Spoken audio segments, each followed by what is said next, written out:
Evangelho segundo escreveu Marcos. João Marcos, filho de uma certa judia chamada Maria, que foi quem primeiro escreveu um evangelho. Então, o primeiro evangelho escrito foi escrito por João Marcos, que coletou informações do apóstolo Pedro para relatar aquilo que ele relata nesse seu livro, promovendo esse conteúdo extraordinário. Capítulo 5, eu falei já? Marcos, capítulo de número 5. Nós vamos ler a partir do primeiro verso.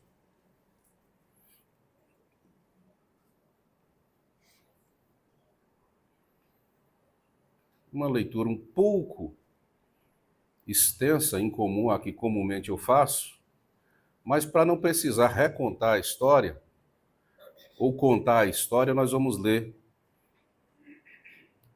esses versos que falam a respeito de um episódio que até hoje me espanta quanto à familiaridade da sua relação com os séculos e especialmente com o nosso tempo. A partir do verso 1 diz assim: Entre mentes chegaram à outra margem do mar, a terra dos Gerazenos. Ao desembarcar, logo veio dos sepulcros ao encontro um homem possesso de espírito imundo, o qual vivia nos sepulcros e nem mesmo com cadeias alguém podia prendê-lo, porque tendo sido muitas vezes preso com grilhões e cadeias, as cadeias foram quebradas por ele e os grilhões despedaçados. E ninguém podia subjugá-lo. Andava sempre de dia e de noite, clamando por entre os sepulcros e pelos montes, ferindo-se com pedras. Quando de longe viu Jesus, correu e o adorou, exclamando com alta voz: Que tenho eu contigo, Jesus, Filho do Deus Altíssimo? Conjuro-te por Deus que não me atormentes. Em outra versão, ou em outra narração, no caso de Mateus, não me atormentes fora de tempo. Porque Jesus lhe disse: Espírito imundo, sai desse homem. Sai desse homem. E perguntou-lhe: Qual é o teu nome? Respondeu ele: Legião é o meu nome, porque somos muitos. E rogou-lhe encarecidamente que os não mandasse para fora do país. Ora, pastava ali pelo monte uma grande manada de porcos, e os espíritos imundos rogaram a Jesus, dizendo: Manda-nos para os porcos, para que entremos neles. Jesus o permitiu. Então, saindo os espíritos imundos, entraram nos porcos, e a manada, que era de cerca de 2.000, precipitou-se despenhadeiro abaixo para dentro do mar, onde se afogaram. Os porqueiros fugiram e o anunciaram na cidade e pelos campos. Então saiu o povo para ver o que sucedera. Indo ter com Jesus, viram o endemoniado, o que tivera a legião, assentado, vestido, em perfeito juízo. E temeram, tiveram pavor do homem que estava assentado, vestido e em perfeito juízo. Os que haviam presenciado os fatos contaram-lhes o que acontecera ao endemoniado e acerca dos porcos. E entraram a rogar-lhe que se lhe retirasse da terra deles. E rogaram que Jesus se retirasse da terra deles. Ao entrar Jesus no barco, suplicava-lhe o que fora endemoniado que o deixasse estar com ele. Jesus, porém, não lhe permitiu, mas ordenou: vai para a tua casa, vai para a tua casa, para os teus. Anuncia-lhes tudo o que o Senhor te fez e como teve compaixão de ti. Então ele foi e começou a proclamar em Decápolis tudo o que Jesus lhe fizera, e todos se admiravam. Amém? Senhor, nós estamos diante da tua palavra e o Senhor sabe perfeitamente tudo o que nós precisamos ouvir. E pedimos encarecidamente: fale aos nossos corações e com isso glorifique o teu nome em Cristo Jesus. Amém. Eu disse para os irmãos que esse texto, esse episódio, sempre me causa muito espanto. Nós temos aqui, nesse acontecimento, o que a gente poderia considerar a clareza do modus operandi do espírito do mundo sobre as civilizações. Na primeira carta de João, capítulo 2, a partir do verso 15 até o 17, ele vai fazer um panorama, um apanhado do que seria o espírito do mundo, o que a gente chama de mundano. Ele fala que o espírito do mundo é concupiscência da carne, ou seja, aquilo que nós queremos fazer está ligado principalmente às nossas questões morais, ao hedonismo. Ele fala da concupiscência dos olhos, aquilo que nós queremos ser, aquilo que nós queremos ter, aquilo que nós queremos ajuntar, aquilo que nós desejamos adquirir, não obstante o caminho que a gente trace para chegar a esse objetivo, e a soberba da vida, aquilo que a gente deseja ser, aquilo que a gente deseja alcançar, os postos que a gente gostaria de ocupar. E quando ele fala a respeito dessas concupiscências, que são desejos, são realizações que estão fora de todo e qualquer princípio, ele está falando sobre o modo como há influências no mundo espiritual produzindo comportamento nas civilizações. O mundo espiritual manifesta-se nas civilizações humanas, produzindo determinado tipo de comportamento. Voltando à questão da história aqui em Gerasa, ou como Mateus relata em Gadara, há 3 cidades próximas aqui em Decápolis, que é um grupo de 10 cidades que tem nomes muito parecidos. Gerasa e Gadara são, por exemplo, confundidas por Mateus ou por Lucas e Marcos como sendo o local do acontecimento.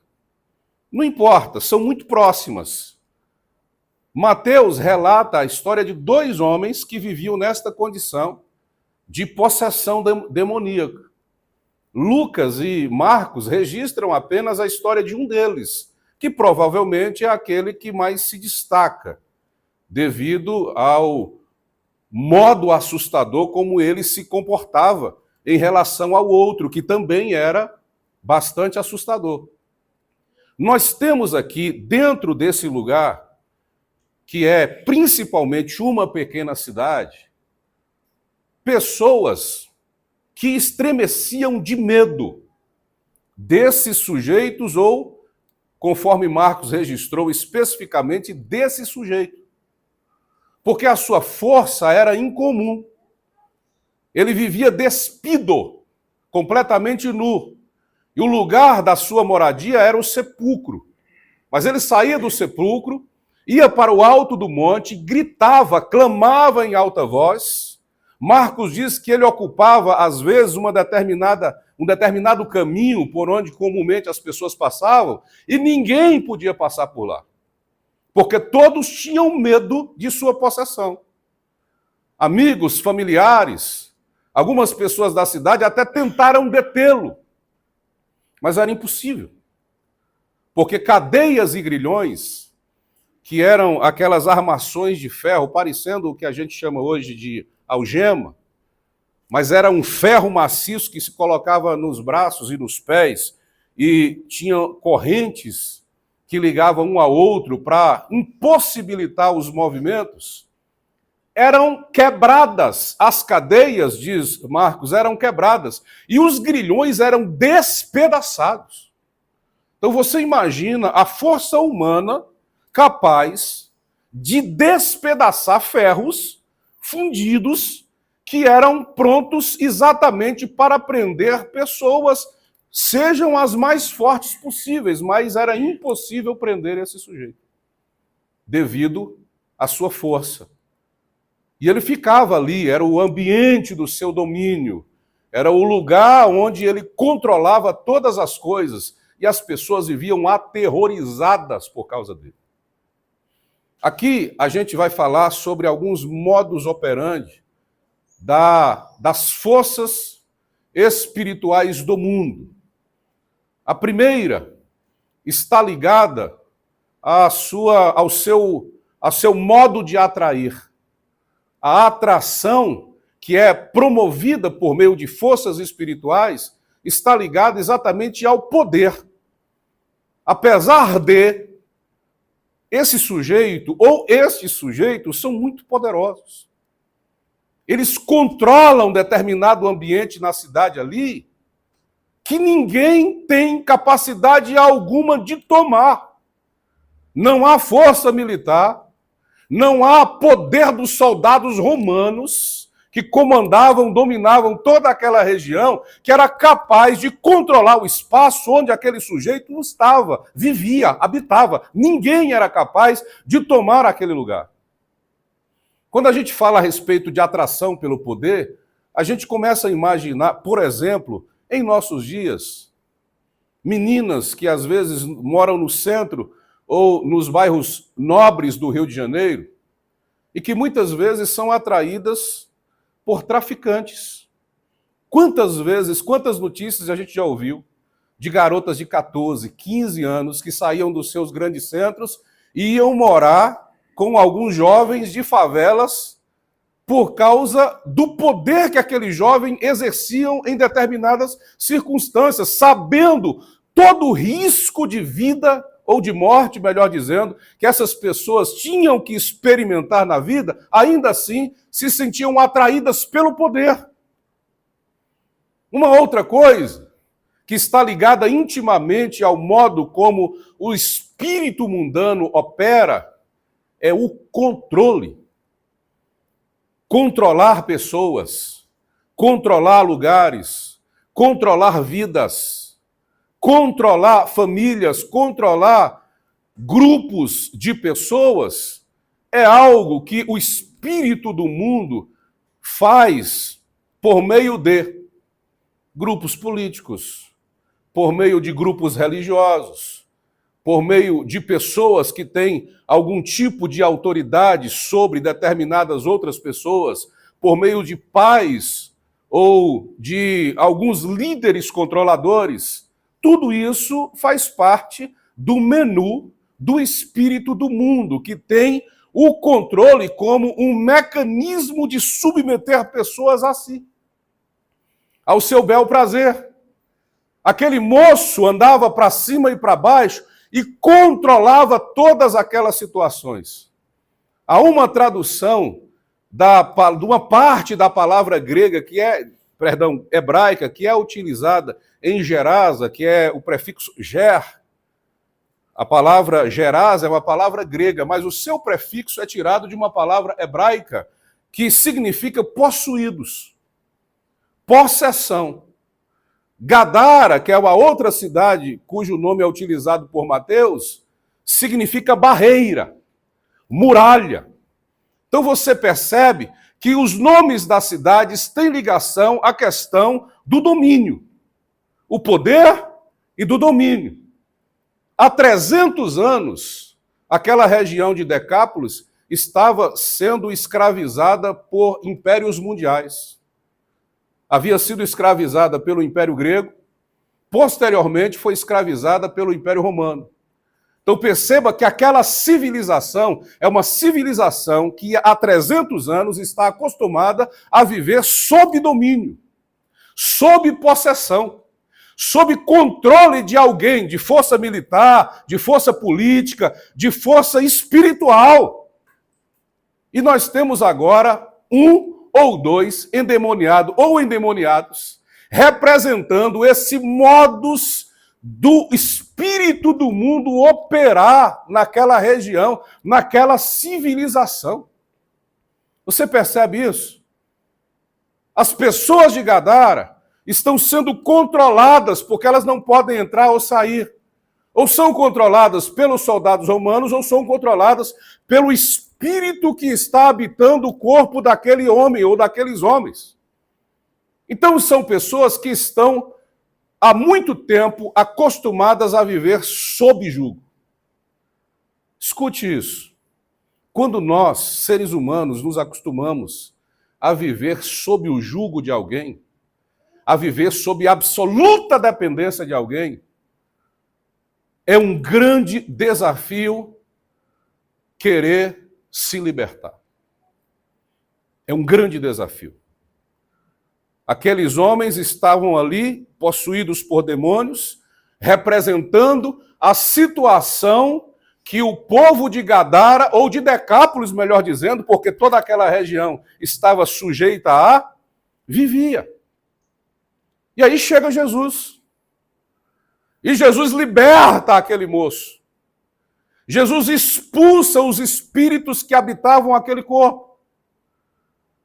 Quando aquele moço tem o seu corpo liberto da legião, e outra coisa que tem uma relação muito profunda, a questão político-espiritual, é que a palavra legião tem a ver com a legião de soldados romanos que viviam ali.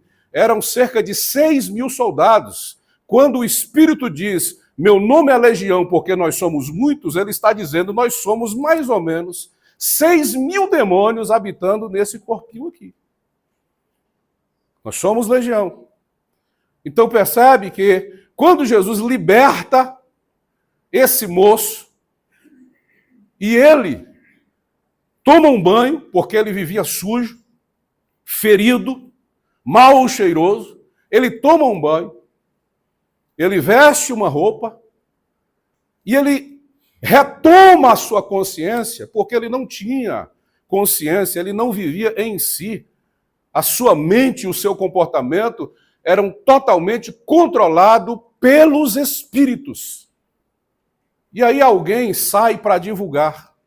Os porqueiros saíram para divulgar. Chegou alguém aqui e nós perdemos os nossos porcos. O sujeito está ameaçando a vida econômica da nossa região.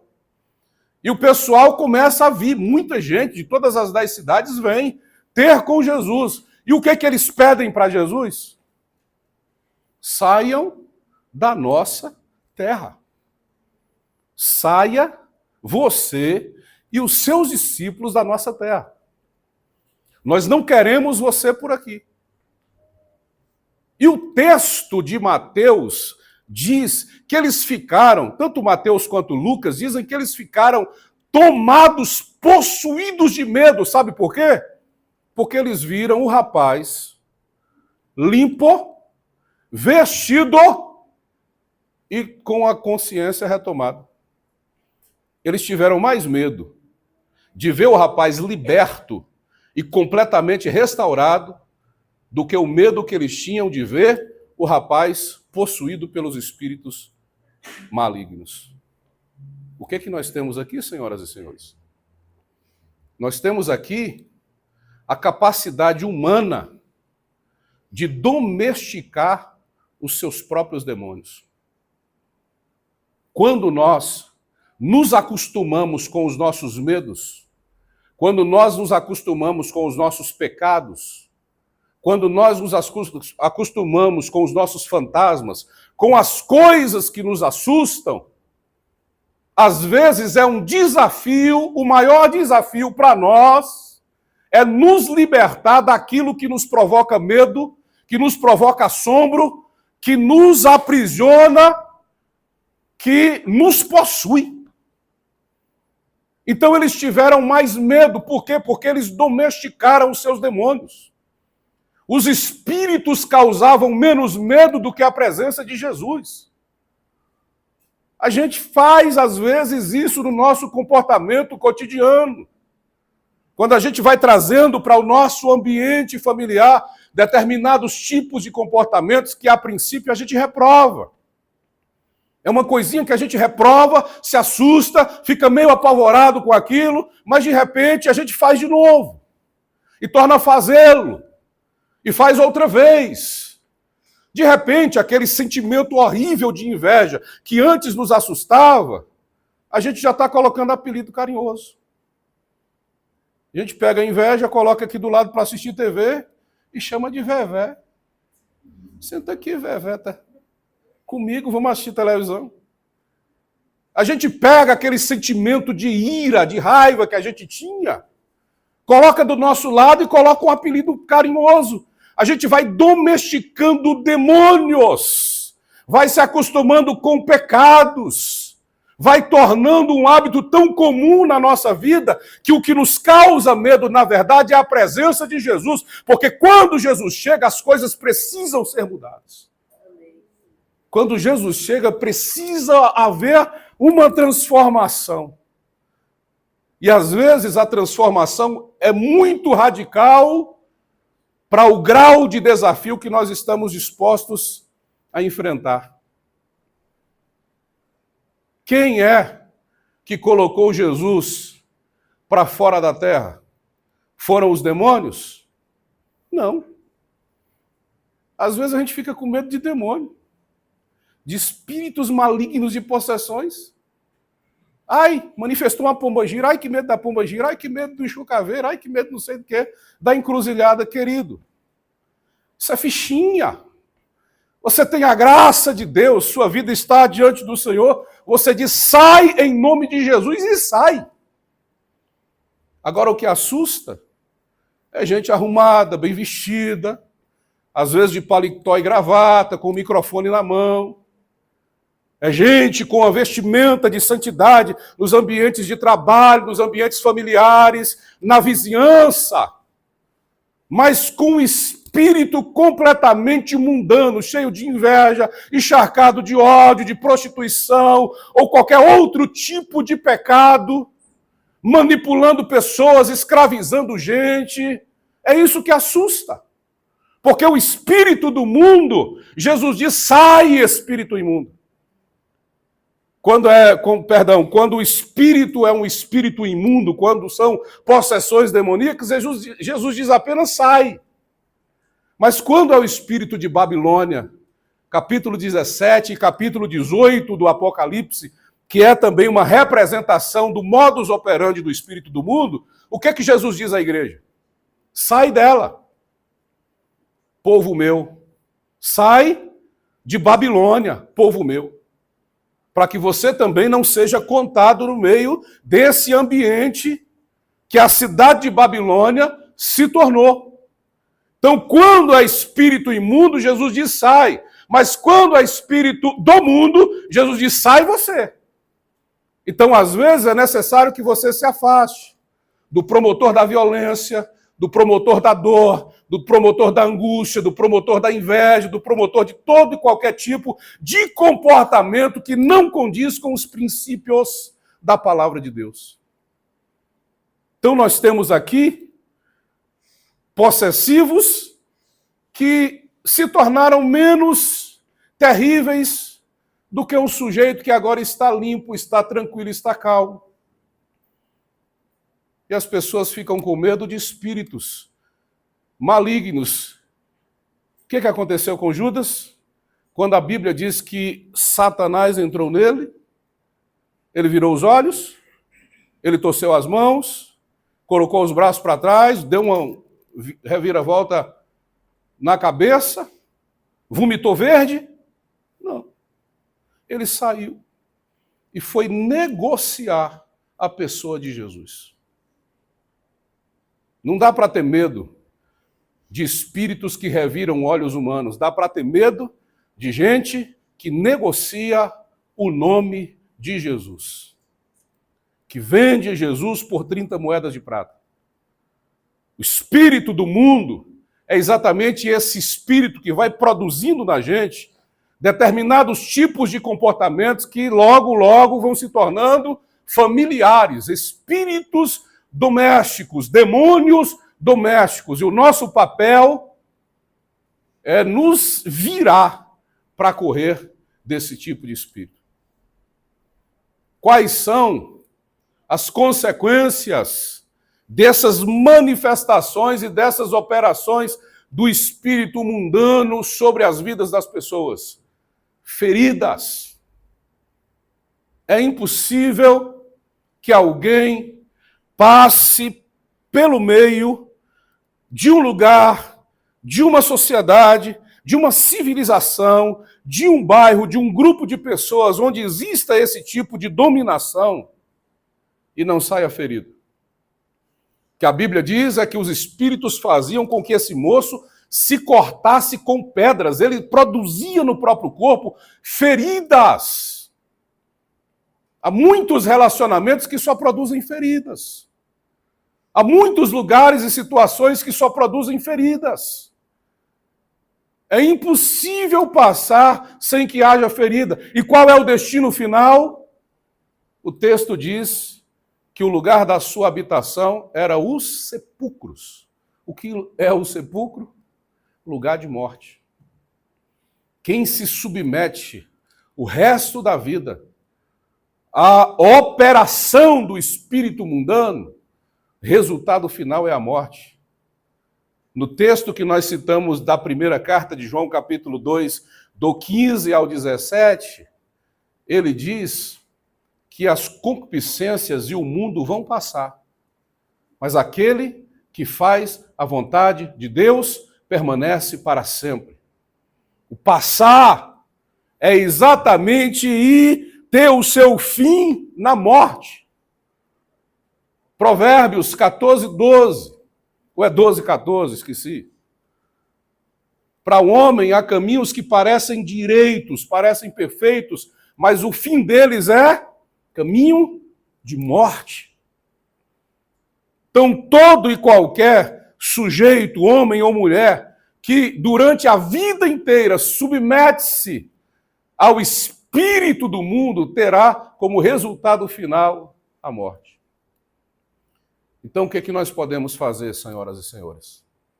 Diante de todas essas possibilidades que nos cercam em todos os lugares onde nós habitamos, porque o espírito do mundo não é um lugar, o espírito do mundo não são objetos, o espírito do mundo são ideias que produzem comportamentos, ideologias que produzem comportamentos. O que é que nós devemos fazer? Nós devemos apelar àquele que tem poder de parar o processo. Há apenas um que tem o poder de parar o processo de feridas, de pecado e de morte. E o nome dele é Jesus. Quando ele chega, os demônios se prostram. Quando Jesus chega em Gerasa ou Gadara, na região de Decápolis, de longe, a palavra diz que os espíritos o viram, correram ao seu encontro e se prostraram. Marcos diz, o adoraram. Significa que eles colocaram a boca no pó, dizendo: o que tu queres conosco, Jesus, Filho do Deus Altíssimo. Olha, irmãos, quando os demônios fazem isso, meu temor aumenta. Por que o meu temor aumenta? Porque os demônios muitas vezes têm mais respeito pelo nome de Jesus do que nós. A gente às vezes não tem essa reverência diante de Deus. Quantas vezes eu já ouvi alguém dizer, não, eu não fiz, ou eu fiz, ou eu faço, ou deixo de fazer, em nome de Jesus. Na presença do Espírito Santo eu digo para você isso. Sem nenhum tipo de pudor ou de temor. Enquanto o escritor aos Hebreus diz, vocês creem em Deus, fazem bem, porque os demônios também creem e estremecem. Porque eles sabem quem é Jesus, muitas vezes mais do que nós sabemos, reverenciam ao Filho do Deus Altíssimo, muitas vezes mais do que nós reverenciamos. Jesus é o único que pode parar o processo de possessão, processo de morte. Jesus é o único que pode fazer isso. E ele faz. Ele chega na vida daquele moço e produz toda essa transformação. O moço se veste, se limpa, o moço retoma a sua consciência e o texto diz que ele volta a ficar sóbrio. Olha que palavra linda. A palavra sobriedade é uma palavra linda, que é o antônimo de embriaguez.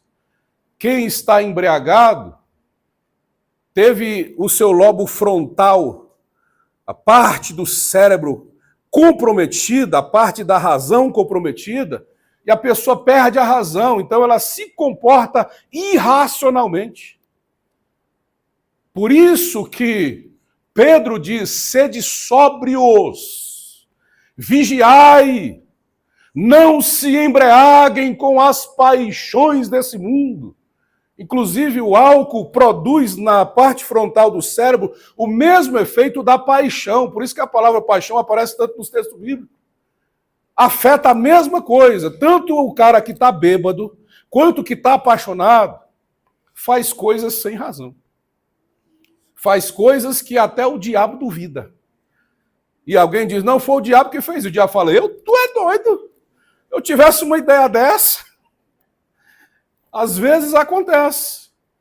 Então, quando ele é tomado por Jesus e a sua vida é transformada, o que acontece com ele? Ele fica sóbrio, fica consciente. Enquanto isso, os outros homens moradores de Decápolis dizem, sai, Jesus, da nossa terra.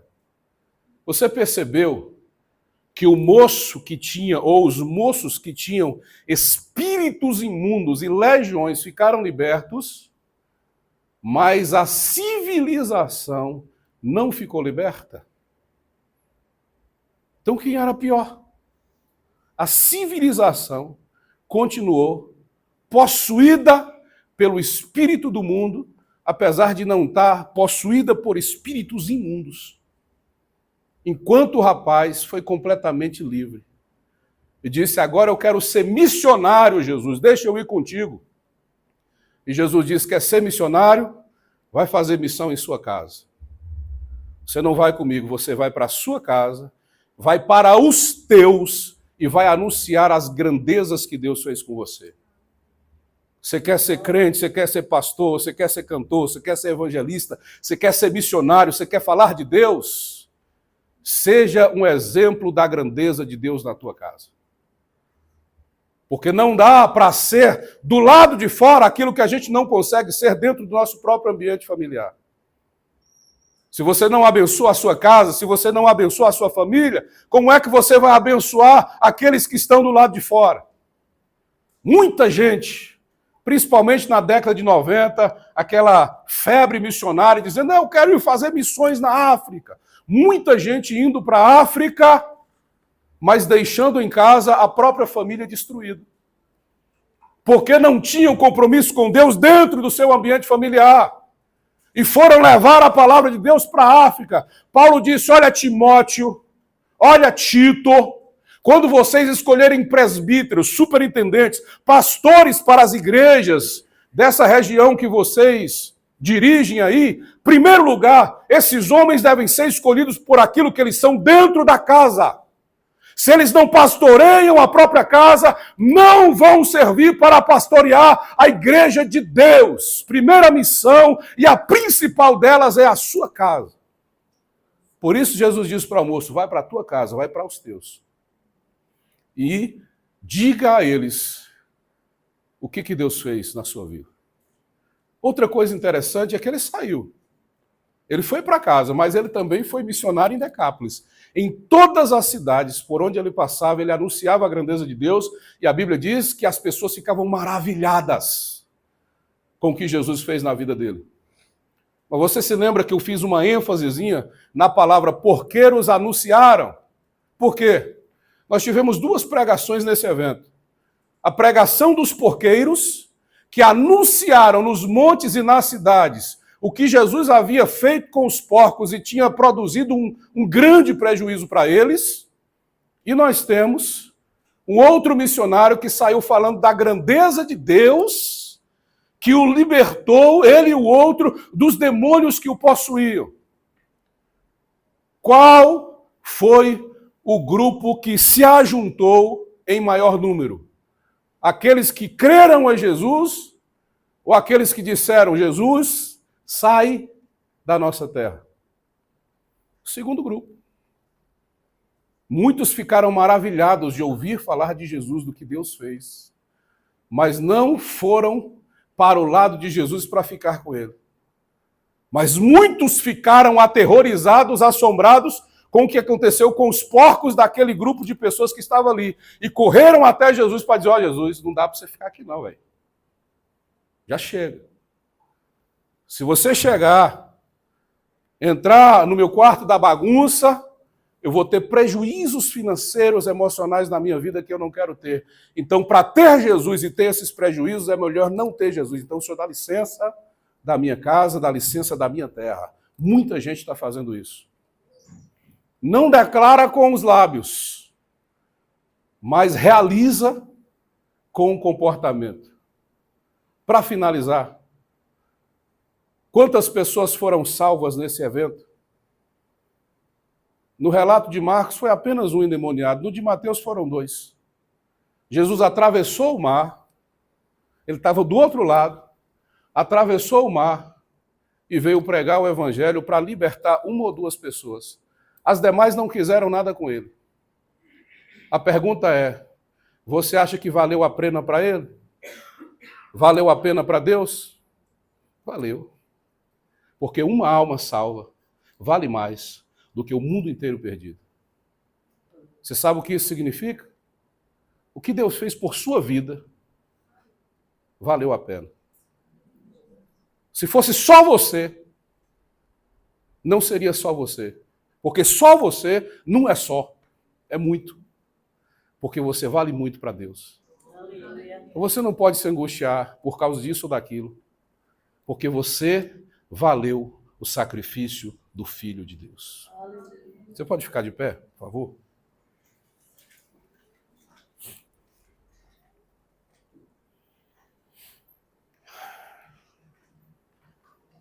Obrigado, Jesus. Porque o Senhor atravessou o mar e atravessaria quantas vezes fossem necessárias para encontrar uma alma possessa ou aprisionada para libertá-la. Obrigado, porque nós também somos estas almas que valem tanto para o Senhor. Nosso pedido esta noite é que o Senhor abra os nossos olhos. Sim, Senhor, abra os nossos olhos. Torne a nossa mente sóbria para percebermos a grandeza daquilo que o Senhor fez por nós e valorizarmos aquilo que o Senhor fez por nós. Que essa noite, Senhor, os nossos corações diante da Tua presença, com toda a reverência, possam exaltar, engrandecer, bendizer o Teu nome, pelas coisas maravilhosas que o Senhor fez, por todas as coisas lindas que o Senhor realizou, vindo com amor em nossa direção. Nós pedimos esta noite que venha com Teu Espírito nesse lugar, aos corações dos teus filhos que estão aqui hoje, ou a outras pessoas por quem os teus filhos que estão aqui orando, ou aqueles que vão assistir por meio das redes sociais esta mensagem, que o Senhor venha e vá a pessoas e a casas e produza libertação. Em nome de Jesus, da autoridade que nós recebemos esta noite do Espírito de Deus, nós ordenamos a todo espírito imundo, em pessoas e em casas, que estão promovendo brigas, guerras, dissensões, violência, ferida e morte, nós ordenamos que saiam, que abandonem essas pessoas, que deixem essas casas pelo poder do nome de Jesus. Nós invocamos o teu nome, Senhor. Invocamos o teu nome sobre as nossas vidas esta noite, para que todas as barreiras sejam derribadas, para que o nome de Jesus não encontre nada, qualquer coisa que possa impedi-lo de alcançar vidas e salvá-las. Nós invocamos o nome de Jesus esta noite para curar feridas neste lugar, para curar feridas nos hospitais, para curar pessoas, para curar almas que estão profundamente machucadas. Em nome de Jesus nós invocamos, Senhor, o teu nome. Que o Espírito Santo sopre poderosamente nesse lugar hoje. Manifeste graça, manifeste poder, o poder que liberta, o poder que salva, o poder que cura, o poder que levanta, o poder que abre portas, o poder que ajuda, o poder que abre o mar vermelho, o poder que apaga a força do fogo para os teus servos caminharem na fornalha, o poder que aquieta os leões para que não machuque os teus profetas. Em nome de Jesus, nós invocamos esse nome poderoso esta noite, pedindo graça, pedindo vitória do Senhor, libertação, em nome de Jesus. Você pode dizer amém? Vamos exaltar ao Senhor, cante a Ele.